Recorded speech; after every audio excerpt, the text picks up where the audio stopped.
What is up, guys? It is Eco, and I'm back here with another Unity Devlog video, and today I'm going to be going over what I've done on the Dark Realm over the past week. But before we get started, for those who are new to this devlog series, first, I recommend you go and check out the past devlogs on the Dark Realm, but also, let me apologize for not uploading for 2 months. In the last 2 months, I had lots of things going on, such as job searching and managing my gaming YouTube channel.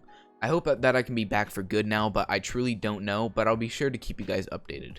Now lastly, let me tell you what this game is about. The Dark Realm is a 2D side-scroller about a man named Jake who was recently put into a coma. Inside of this coma, Jake comes across this evil entity that is trying to keep him in this coma through guilt induction and attempting to break down Jake mentally. Throughout this coma, Jake experiences many hardships that challenge his mental strength, his strength of character, and the will to overcome guilt. Will Jake give in to the guilt and stay in the coma, or will he prevail and overcome the guilt and escape the coma? Now without further ado, let's go ahead and get started with the video. To start out the week, I decided to begin where I left off with the dialogue system. I needed to recreate a way to trigger dialogues using box colliders as triggers, so I began to create a script to do so. It was a small script, but I did run into quite a few errors due to player press not saving things correctly, and the box colliders not saving whether they've been triggered or not.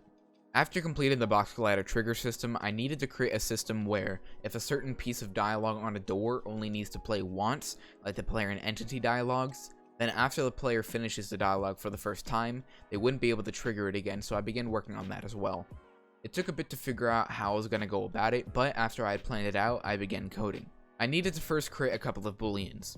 One called canPlayOnce, which if set to true, then in the editor, it would create another field which is a boolean called hasPlayedOnce, checking if the dialogue that it's assigned to has played once. By default, hasPlayedOnce was set to false, and I set it to true once the dialogue function was called for the first time.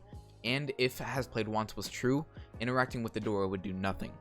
After setting that up, I decided to create a system where if the dialogue was supposed to only play once, and the player had gone through the dialogue once, instead of not doing anything when interacting with the door, it would play the last line of the dialogue that was assigned. I may not keep this system as it's kind of pointless and is not needed, but for now, it's there. After completing the dialogue system, I wanted to do something with the art to make things a little easier on myself when changing up or creating art in general when importing said art into Unity. I decided to start using Unity's 2D PSD importer for more than just using their 2D bone animation system. I wanted to use it to import PSBs, which is the file that the importer allows.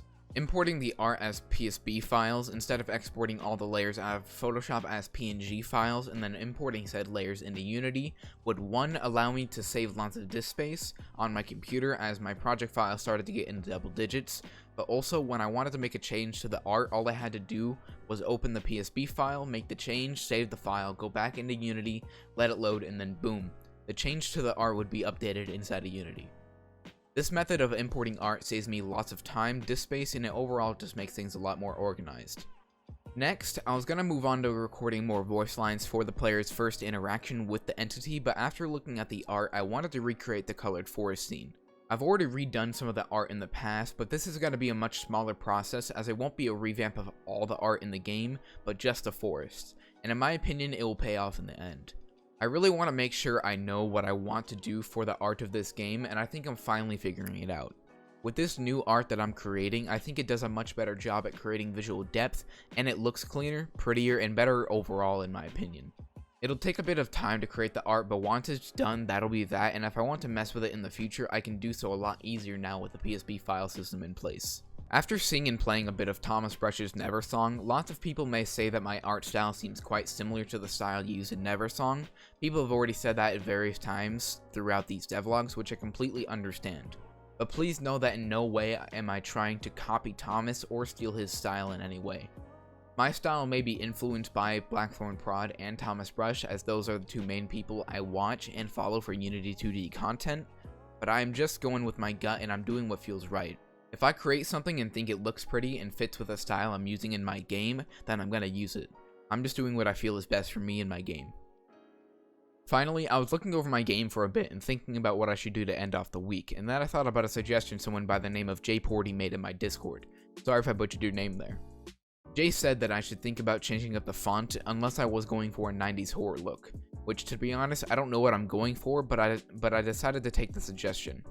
He linked me 2 fonts for suggestions, and one didn't really fit my style, and the other one needed to be licensed to be used commercially. After I saw that the font needed to be licensed, I thought about the current font I was using and if it needed to be licensed as well. I checked it out and it did, so even if I didn't want to change the font, I would need to anyways, as I currently can't pay for a license. I looked at some more fonts and found one that looked good to me.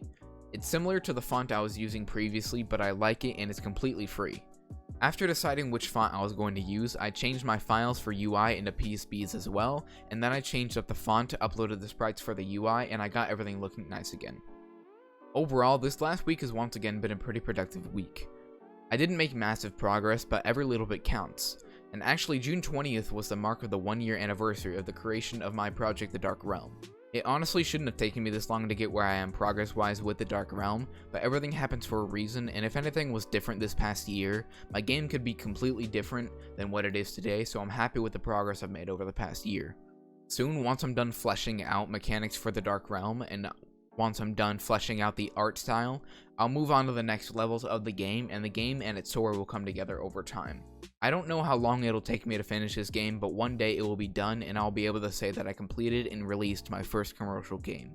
But on that note, that's it for today, guys. So thank you guys for watching. I hope you guys enjoyed. If you're new to this channel, please go ahead and hit that subscribe button there. That'll be greatly appreciated.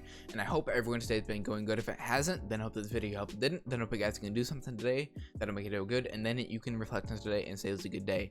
So yeah, I'm Z Coates. Thank you guys for watching, and I'll see you next one. Peace.